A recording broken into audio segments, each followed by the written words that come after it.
बिस्मिल्लाहिर्रहमानिर्रहीम। अस्सलाम वालेकुम डियर स्टूडेंट्स। आज का हमारा लेक्चर चैप्टर नंबर 12 हाइड्रोकार्बन्स में अल्कीन्स से मुतालिक है। तो टॉपिक जो है वो अल्कीन्स है। हाइड्रोकार्बन्स में हमने 3 ग्रुप्स पढ़ने हैं, एक अल्केन्स, एक अल्कीन्स और एक अल्काइंस। अल्केन्स का जो हमारा टॉपिक है वो एंड हो चुका है फ़र्स्ट 2 लेक्चर्स में। तो आज जो हमारा थर्ड लेक्चर है हाइड्रोकार्बन्स के चैप्टर का वो अल्कीन्स के मुतालिक है। तो अल्कीन्स को सबसे पहले मैं आपको बताता हूँ कि ये अनसैचुरेटेड हाइड्रोकार्बन्स हैं। They are unsaturated hydrocarbons. Hydrocarbons तो हैं लेकिन अनसैचुरेटेड हैं। और अनसैचुरेटेड हाइड्रोकार्बन्स क्योंकि इनके अंदर कार्बन कार्बन डबल बॉन्ड मौजूद है।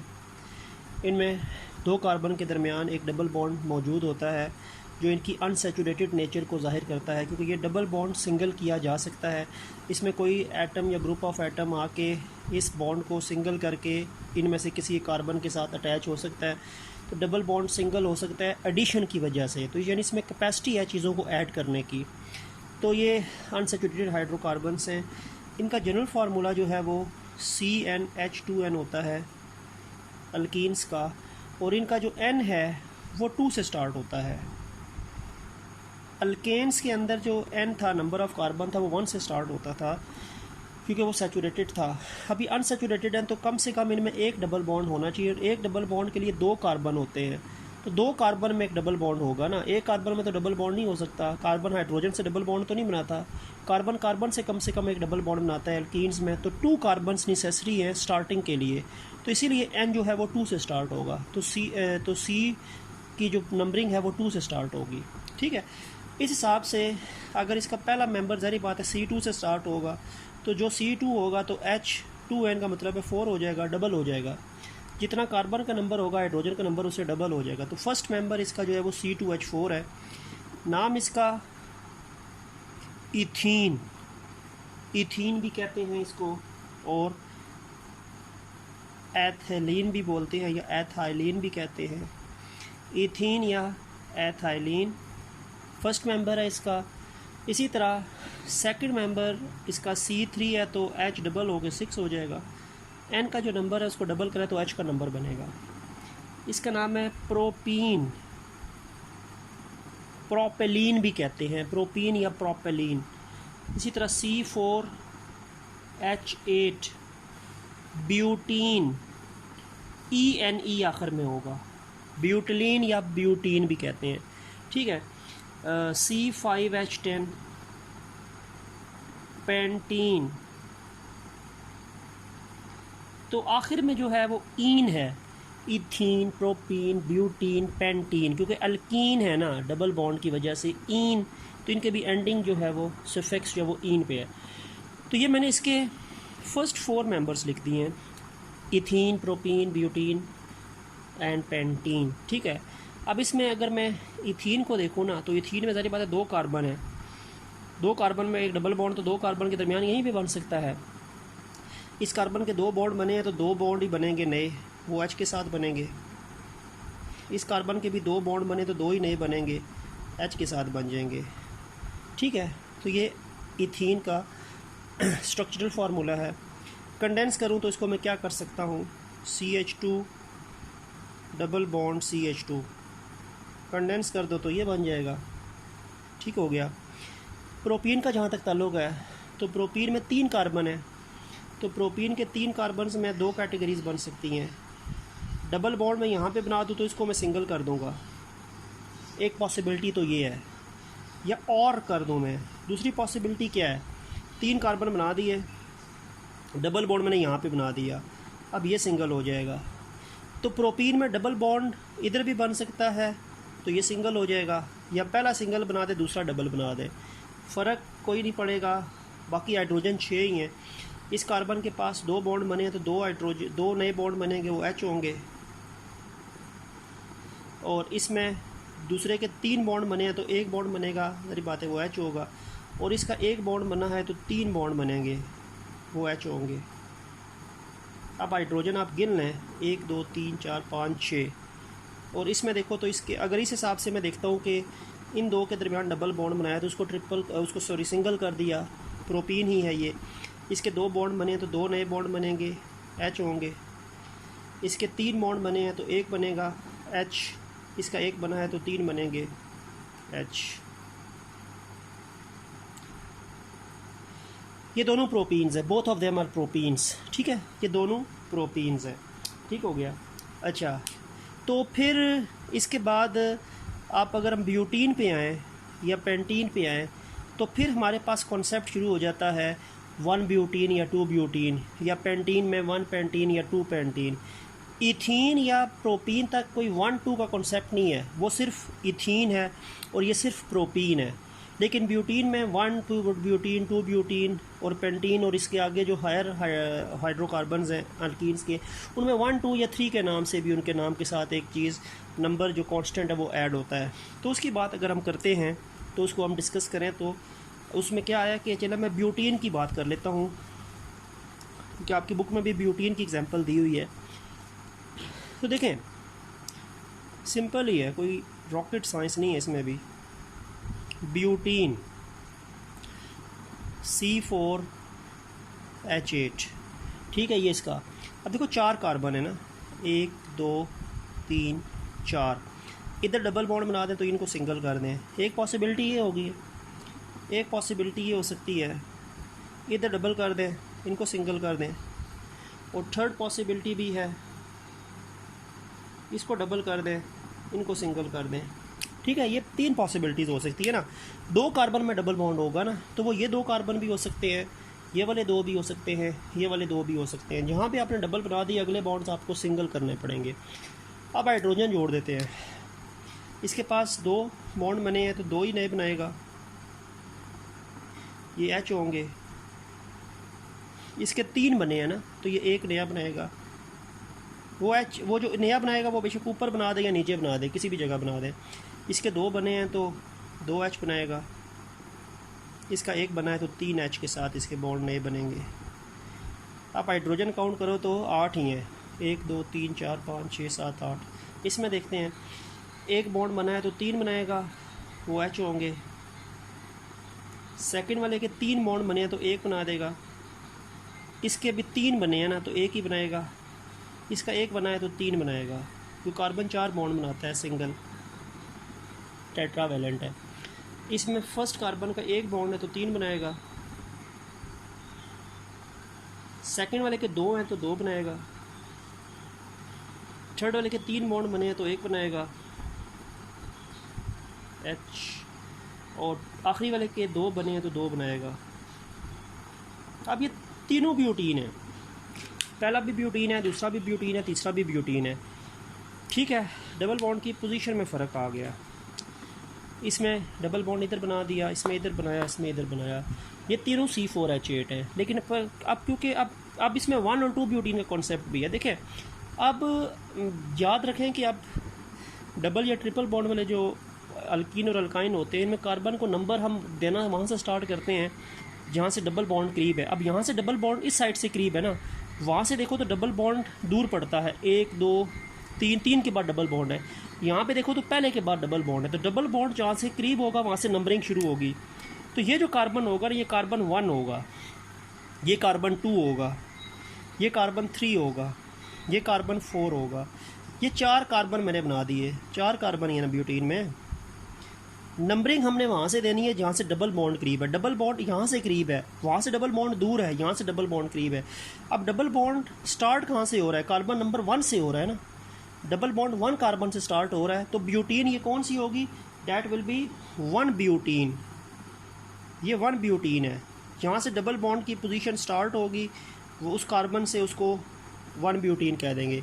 अब यहाँ पे देखें, ये कार्बन 1 है, 2 के बाद डबल बॉन्ड है, और यहाँ पे भी देखो तो 1 या 2 के बाद डबल बॉन्ड है। यहाँ से भी देखो तो दूसरे नंबर पे डबल बॉन्ड शुरू हो रहा है, यहाँ पे देखो तो दूसरे कार्बन से डबल बॉन्ड शुरू हो रहा है।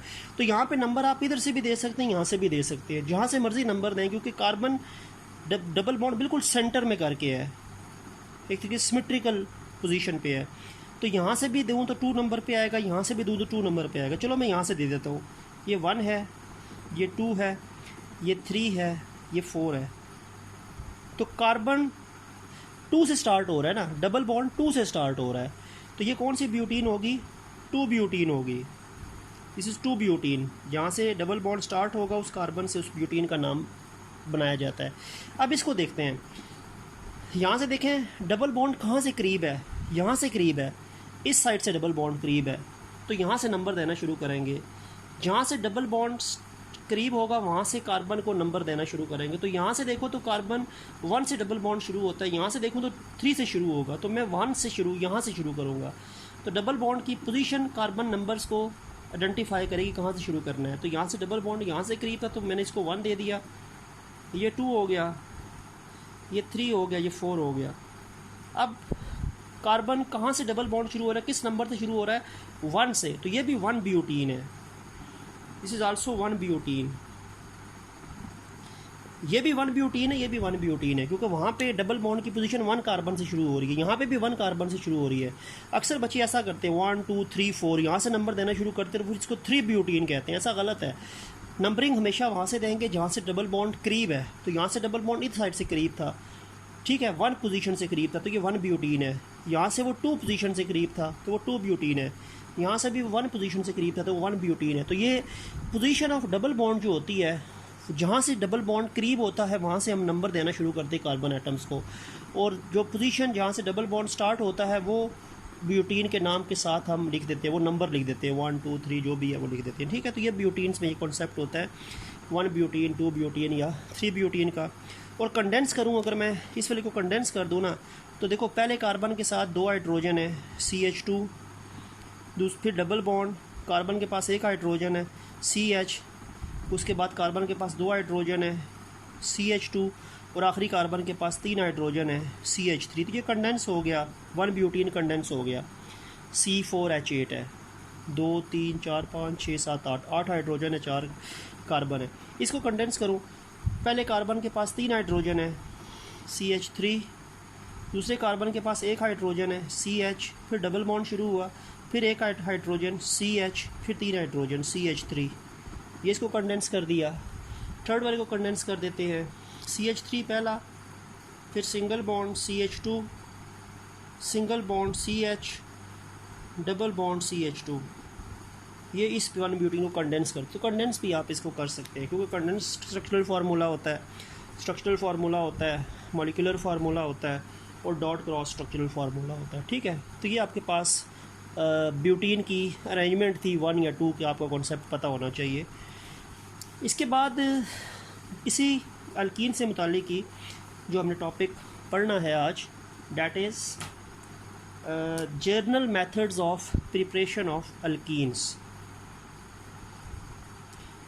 Journal methods of preparation of alkenes. Alkenes को बनाने के different methods.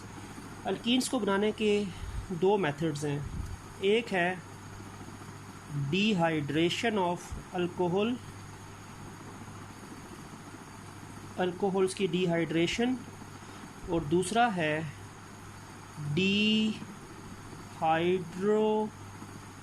Halogenation of alkyl halides.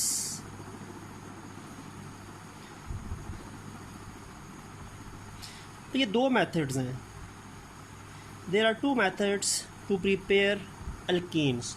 First method is dehydration of alcohol and second method is dehydrohalogenation of alkyl halide. ठीक हो गया। अच्छा, हम फर्स्ट मेथड की तरफ आते हैं, फर्स्ट मेथड पे आते हैं। फर्स्ट मेथड लिख लेते हैं, मैंने पहले भी लिखा है, डिहाइड्रेशन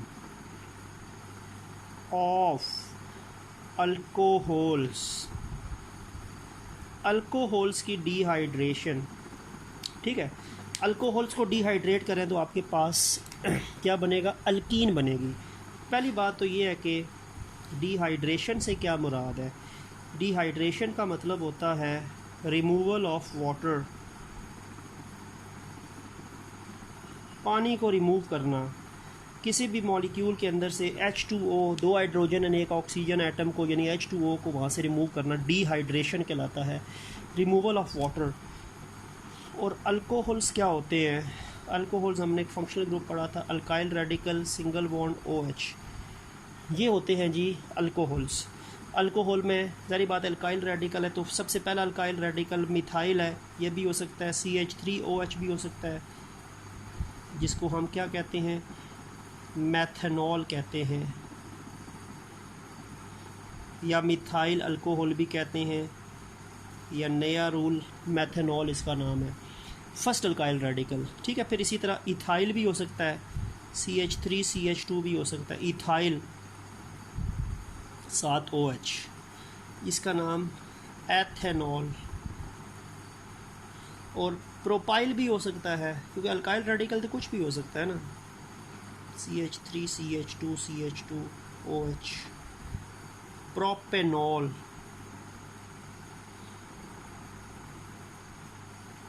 तो मैथनॉल, एथेनॉल, प्रोपेनॉल। ठीक है, ये तीन आपके पास मैंने 3 अल्कोहल्स बना दिए। लेकिन अब क्योंकि हमने अल्कीन बनाना है ना, we have to make alkene, तो अल्कीन में कितने कार्बन होते हैं? कम से कम 2 कार्बन होते हैं। तो हम कभी मैथनॉल यूज़ नहीं करेंगे, क्योंकि मैथनॉल में तो 1 कार्बन है ना, तो मैथनॉल से तो कोई 1 कार्बन वाला कंपाउंड बनेगा, और अल्कीन में तो 2 कार्बन होने चाहिए, तो मैथनॉल तो यूज़ हो ही नहीं सकता डिहाइड्रेशन ऑफ अल्कोहल में। किसके बनाने में? अल्कीन में। Alkyne needs 2 carbon atoms, alkyne में कम से कम 2 कार्बन एटम चाहिए, तो 2 कार्बन एटम मैथनॉल में तो नहीं है ना, मैथनॉल में तो 1 कार्बन है, तो मैथनॉल की डिहाइड्रेशन से अल्कीन नहीं बनती। अल्कीन कम से कम एथनॉल या उससे बड़े जो हाइड्रो वो होते हैं अल्काइल अल्कोहल्स होते हैं उनसे बनती है, एथनॉल, प्रोपेनॉल, ब्यूटेनॉल, पेंटेनॉल, उनसे बनेगी। तो मैथनॉल की यूज़ नहीं होती फॉर्मेशन ऑफ ये अल्कीन में, डिहाइड्रेशन ऑफ अल्कोहल में, क्योंकि मैथनॉल में 1 कार्बन है, तो वो 2 कार्बन अल्कीन कंपाउंड के बनाने में यूटिलाइज़ नहीं होगा। ठीक है, अच्छा, रिमूवल ऑफ वाटर तो है, रिमूवल ऑफ वाटर जिसको हम क्या कहते हैं, डिहाइड्रेशन कहते हैं। और एक और चीज़ भी बताता हूँ कि जो डिहाइड्रेशन करता है वो डिहाइड्रेटिंग एजेंट है, तो डिहाइड्रेशन करने वाले एजेंट को कहते हैं हम डिहाइड्रेटिंग एजेंट। डिहाइड्रेटिंग एजेंट वो चीज़ जो किसी भी कंपाउंड में से पानी को रिमूव करने में यूज़ होती है, वो डिहाइड्रेटिंग एजेंट होती है। अब कौन कौन से डिहाइड्रेटिंग एजेंट हैं जो यूज़ होते हैं अल्कोहल की डिहाइड्रेशन में? उनमें से एक एल्युमिनियम ऑक्साइड है, Al2O3।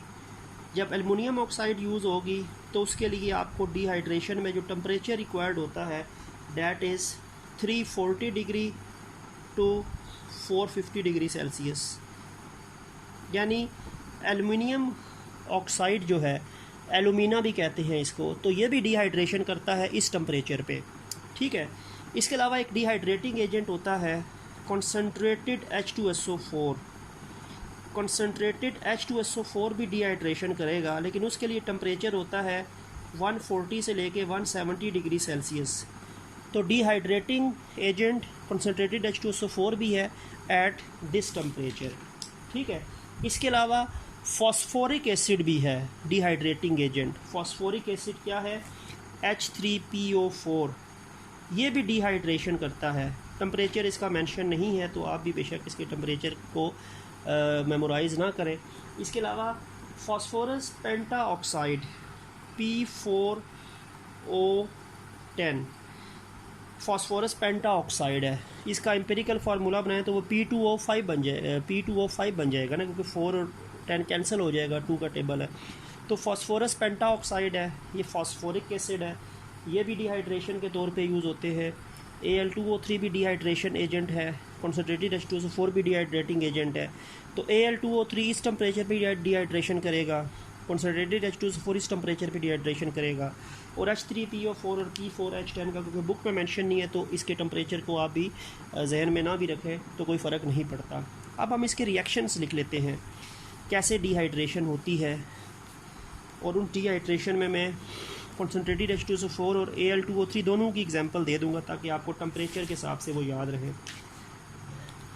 अल्कोहल में लिखता हूँ जी एथेनॉल, CH3CH2OH, एथेनॉल, ये एथेनॉल है। इथाइल अल्कोहल भी कहते हैं, एथेनॉल भी कहते हैं। कम से कम 2 कार्बन वाला अल्कोहल अल्कीन बनाएगा, क्योंकि अल्कीन भी 2 कार्बन वाला है।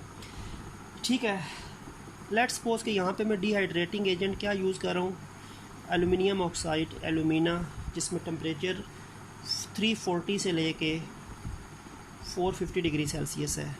अब डिहाइड्रेशन का मतलब होता है पानी का रिमूव होना, H2O। अब 2 कार्बन है, इस कार्बन में से ये जो सेकंड कार्बन है ना, इसमें से OH निकलेगा, और इसके साथ वाला जो कार्बन है इसमें से एक H निकल जाएगा। वाटर पूरा का पूरा एक जगह से नहीं निकलेगा, OH एक कार्बन से निकलेगा, और OH के साथ वाला जो कार्बन, यानी जिस कार्बन का OH निकल रहा है उसके साथ वाले कार्बन का H निकलेगा। जैसे ये CH2 वाले कार्बन का OH निकला है, तो CH2 वाले कार्बन के साथ CH3 वाला कार्बन है तो उसका H निकलेगा।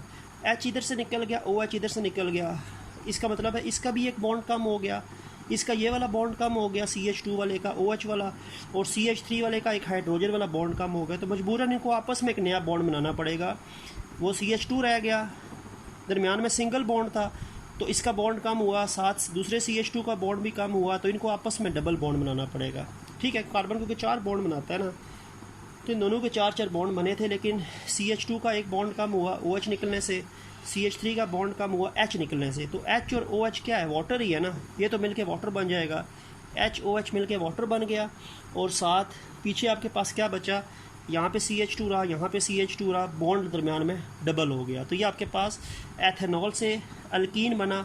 कौन सी अल्कीन बनी, इथीन बनी, जो फर्स्ट है। अब लेट्स सपोज मैं प्रोपेनॉल यूज़ करता हूँ। प्रोपेनॉल में प्रोपाइल अल्काइल रेडिकल होता है, CH3 CH2 CH2 OH। अब लेट्स सपोज कि मैं कॉन्सेंट्रेटेड H2SO4 लिख देता हूँ। टेम्परेचर इसके लिए होता है 140 बाई 170 डिग्री सेल्सियस। अब देखें, इस कार्बन के पास OH है ना, OH कौन से कार्बन के पास है, OH इस कार्बन के पास है, इस कार्बन का OH निकल जाएगा, इसके साथ वाला कार्बन इसका एक H निकल जाएगा।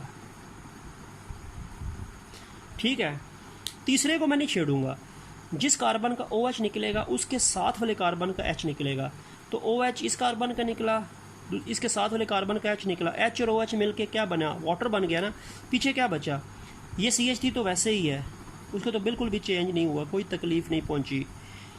यहाँ पे CH2 था, ये CH रह गया।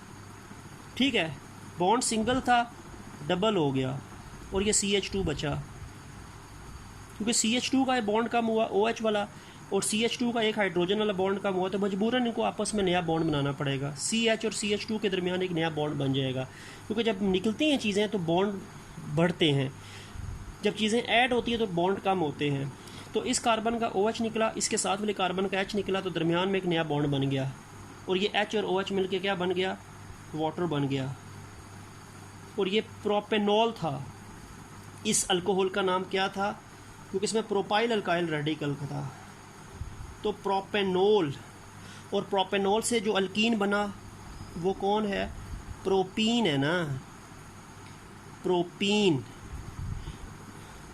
एथेनॉल से इथीन बना, प्रोपेनॉल से प्रोपीन बना, ब्यूटेनॉल से ब्यूटीन बनेगा, वो फिर आगे चलता जाएगा। ठीक है, तो ये कॉन्सेप्ट था dehydration of alcohol.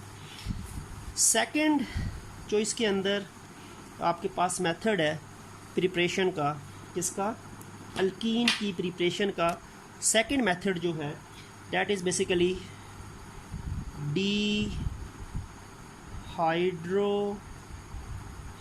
डिहाइड्रोहैलोजिनेशन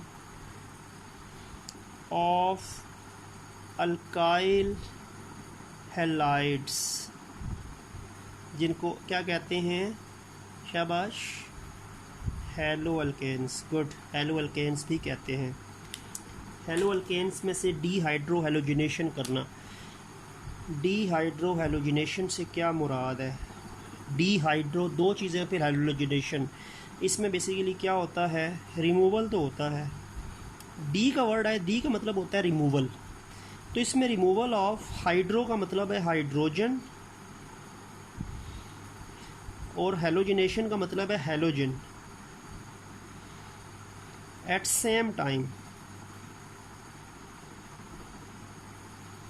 from a same molecule, एक ही मॉलिक्यूल से हाइड्रोजन भी निकलेगा और उसी मॉलिक्यूल से हैलोजन भी निकलेगा। हैलोजन और हाइड्रोजन दोनों निकलेंगे तो डीहाइड्रोहैलोजिनेशन। तो डीहाइड्रोहैलोजिनेशन का मतलब है रिमूवल ऑफ हाइड्रोजन भी हो रही है, रिमूवल ऑफ हैलोजन भी हो रही है एक ही time simultaneously from a same molecule. अब कौन सा मॉलिक्यूल है? अल्काइल हैलाइड या हेलो अल्केन। और ये आपको पता है अल्काइल रेडिकल होता है और साथ इसके क्या होता है? हैलोजन का एटम होता है। इसमें मिथाइल भी हो सकता है, साथ क्लोरीन लिख दूँ हैलोजन के बजाय, इथाइल भी हो सकता है, प्रोपाइल भी हो सकता है। आर अल्काइल रेडिकल है ना, उसमें मिथाइल इथाइल प्रोपाइल कुछ भी हो सकता है। हैलोजन एटम कोई भी डाल दे, फ्लोरीन क्लोरीन ब्रोमीन आयोडीन में से, ठीक है।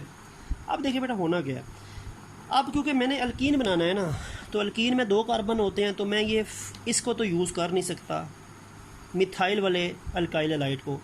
मिथाइल अल्काइल हैलाइड एक कार्बन पे मुश्तमिल है, तो ये एक कार्बन वाला कंपाउंड बनाएगा ना, तो एक कार्बन अल्केन तो नहीं होता।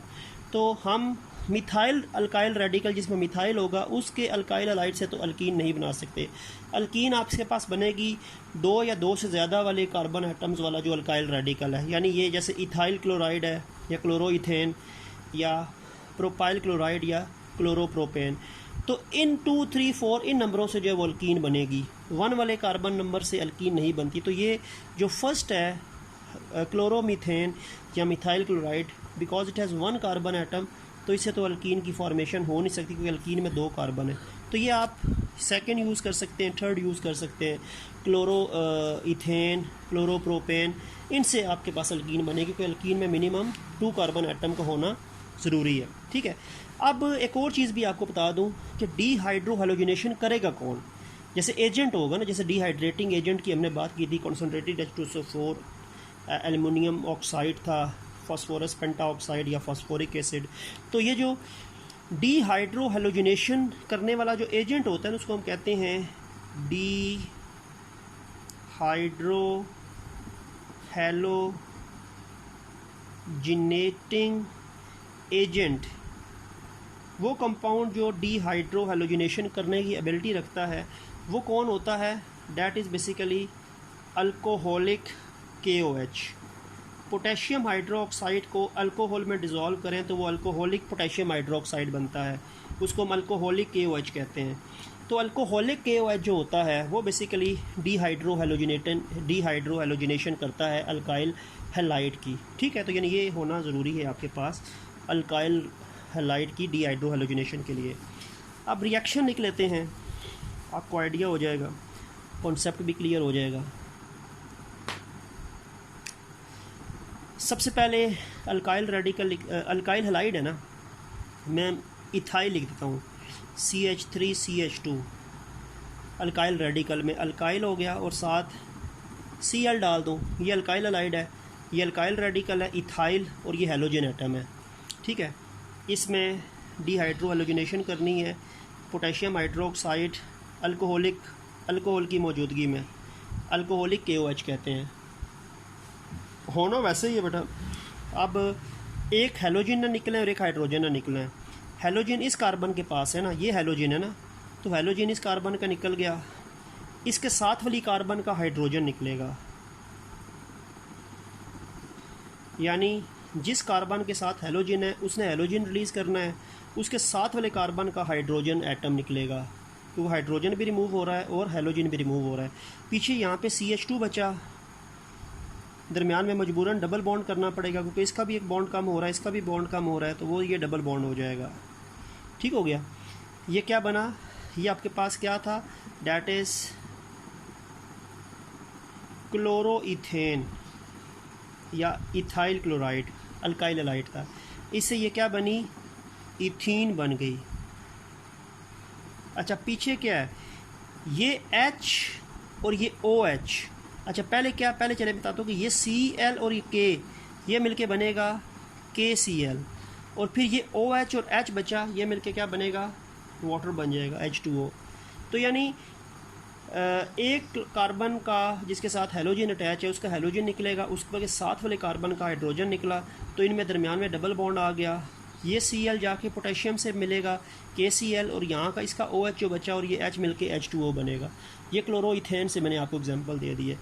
अब चले मैं कैसे करता हूँ, क्लोरोप्रोपेन की बात कर लेता हूँ।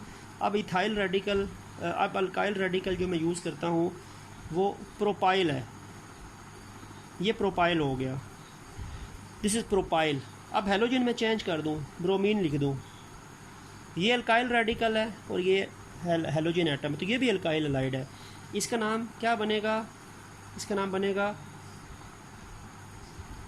ब्रोमो, 3 कार्बन से बनेगा प्रोपेन, ब्रोमोप्रोपेन, या पुराना नाम इसका होगा प्रोपाइल ब्रोमाइड, लेकिन ब्रोमोप्रोपेन इसका नया नाम है। इसमें भी वही KOH आएगा, वही अल्कोहल की मौजूदगी में, अल्कोहलिक KOH है ना। किस कार्बन के पास हेलोजन है, हेलोजन ब्रोमीन है ना, ब्रोमीन इसके कार्बन के पास है, CH2 वाले के पास। इस कार्बन का क्या निकल गया, हेलोजन निकला, इसके साथ वाले कार्बन का हाइड्रोजन निकलेगा। जिस कार्बन का हेलोजन निकलेगा उसके अब इस CH2 वाले कार्बन का हेलोजन निकला ना, तो इसके साथ एक और कार्बन है CH2 के नाम से, उसका हाइड्रोजन निकलेगा। ये CH3 वाले का कुछ नहीं निकलेगा, CH3 वाले के साथ हेलोजन अटैच नहीं था, तो ना ये हेलोजन वाले का नेबर था। तो हेलोजन वाला ये कार्बन था जिसका हेलोजन निकला, और हेलोजन का नेबर कार्बन का हाइड्रोजन निकलेगा, जो उसके एडजेसेंट साथ जो कार्बन होता है। ठीक है, अब पीछे क्या बचा देखें, CH3 तो वैसे ही है, CH रह गया, दरमियान में बॉन्ड डबल हो जाएगा, और CH2, क्योंकि जब इसका भी एक एटम निकल गया, इसका भी बॉन्ड कम हो रहा है, इसका भी बॉन्ड कम हो रहा है, दरमियान में नया बॉन्ड बनेगा। तो CH3 single bond CH double bond CH2 plus ये जो Br निकल रहा है ये K से मिलके बना रहा है KBr, पोटेशियम ब्रोमाइड, और H और OH यहाँ से बचा, वो मिलके क्या बना रहा है, वाटर बना रहा है। ठीक है, और ये आपके पास अल्कीन बन गई है। और ये कौन सी अल्कीन है, प्रोपीन है, प्रोपीन, क्योंकि प्रोपाइल अल्काइल रेडिकल था तो प्रोपीन बनी थी, यहाँ पे इथाइल अल्काइल रेडिकल का तो इथीन बनी थी। तो ये अल्कोहलिक KOH डिहाइड्रो हेलोजनेशन करेगा, जिस कार्बन का हेलोजन होगा उसके साथ वाले कार्बन का हाइड्रोजन निकलेगा। तो ये हाइड्रोजन भी रिमूव हो रहा है, हेलोजन भी रिमूव हो रहा है, 2 एडजेसेंट कार्बन में से एक ही टाइम में, तो इसको डिहाइड्रो हेलोजनेशन कहते हैं। तो इस तरह आपके पास जो है वो अल्कीन की फॉर्मेशन होती है, जिसको हम आप कह सकते हैं कि dehydro halogenation of alkyl halide में से। ठीक है, तो यहाँ तक हमारा जो टॉपिक था that is about the methods of preparation of alkyne. तो हमारा लेक्चर जो था वो आज यहीं तक था। तो इंशाल्लाह जो हमारा नेक्स्ट लेक्चर होगा वो हम प्रॉपर्टीज़ ऑफ अल्कीन जो है वो डिस्कस करेंगे। तब तक के लिए अल्लाह हाफिज़।